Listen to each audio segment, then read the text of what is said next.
हमारे YouTube channel रंगीला music world को लाइक share subscribe करना बिल्कुल ना भूलें।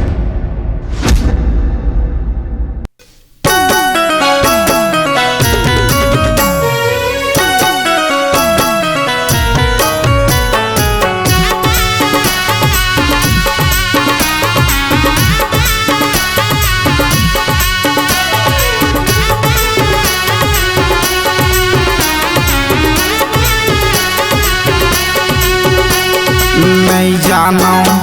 मैं नहीं जाना वो कौन जन्म की पैरीला मैं नहीं जाना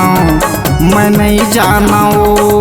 कौन जन्म की पैरीला मैं नहीं जाना रिंगत में देखत में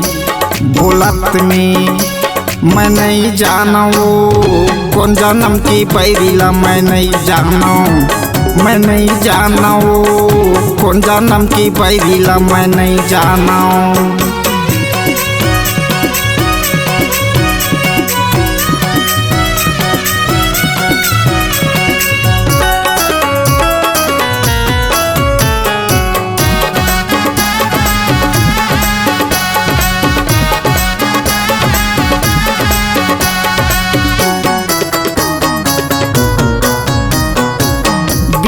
साल से करी थे कराना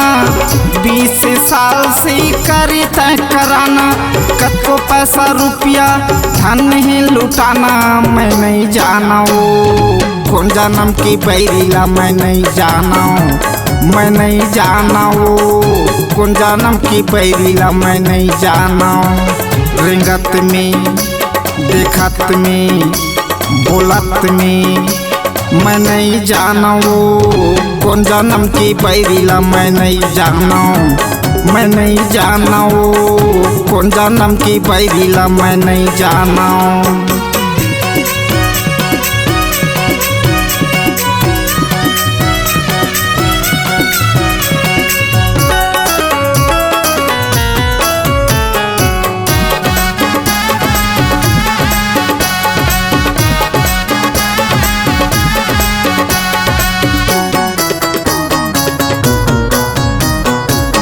मल्ला मिला की तह से गोठियाए मल्ला मिला की तह से गोठियाए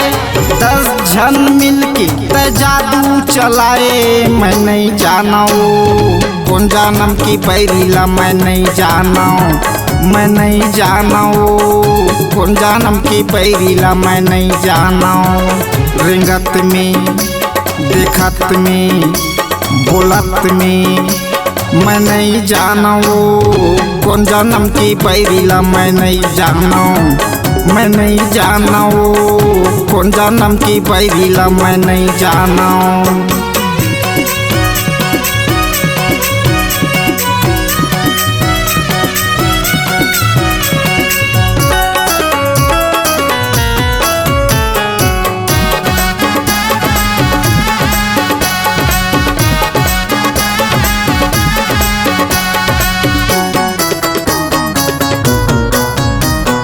का बिगाड़े लइका बहुत खर्चा कराए का बिगाड़े लइका बहुत खर्चा कराए 100 में माने नहीं 200 उड़वाए मैं नहीं जाना वो कौन जन्म की पैरीला मैं नहीं जाना मैं नहीं जाना वो कौन जन्म की पैरीला मैं नहीं जाना रिंगत में देखत में बोलत में मैं नहीं जाना वो कौन जन्म की पैरीला मैं नहीं जाना मैं नहीं जाना वो कौन जन्म की पैरीला मैं नहीं जाना मैं नहीं जाना वो कौन जन्म की पैरीला मैं नहीं जाना मैं नहीं जाना वो कौन जन्म की पैरीला मैं नहीं जाना। अपनी आवाज को नए अंदाज देने के लिए चले आइए रंगीला रिकॉर्डिंग स्टूडियो संतोषी नगर रायपुर।